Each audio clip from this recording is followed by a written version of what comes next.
Hi class, it's Miss Scooch again. So today we covered 9.4.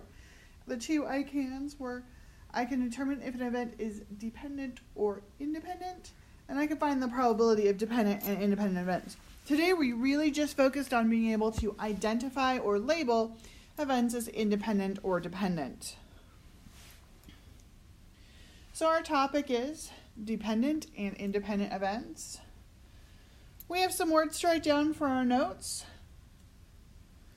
Please pause the video now and make sure you have your notes filled in. But independent means an event, the occurrence of one event does not affect the likelihood of the other event.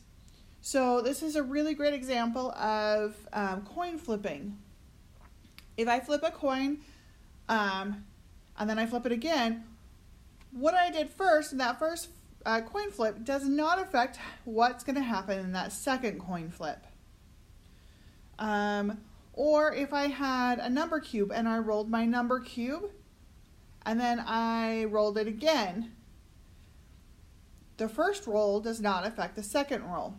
Or if I had two number cubes and I rolled them at the same time, they do not affect or change the other one.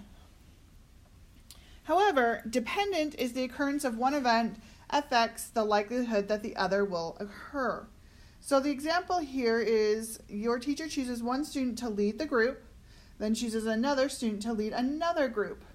So what happens here is in the first time I would choose somebody to lead a group, I could choose anybody in the whole class. But that second time, I can choose only one less than the whole class because I already picked somebody out. Or in class, the example we have is the flower vase.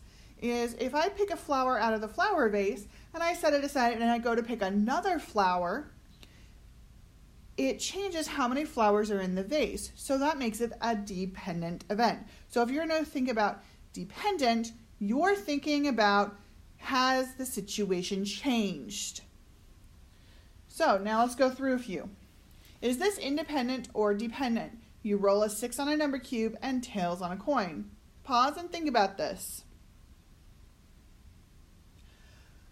So I'm going to roll a number cube and I'm going to flip a coin. Are they the same type of event? Are they going to change each other? No. So this means they are independent. You choose a candy bar from the bag, eat it, then let your best friend choose a candy bar.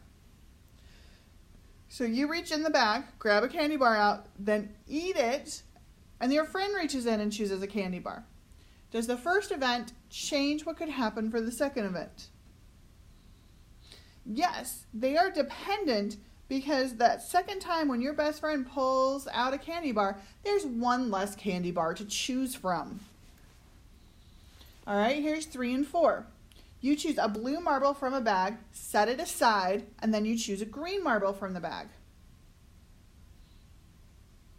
This is very similar to the cookie one, where we pick out a marble, and then we put it on the desk, and we go to pick out another marble.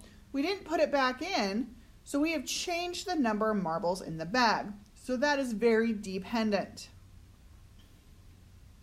Number 4, you roll a 5 on a number cube and blue on a spinner.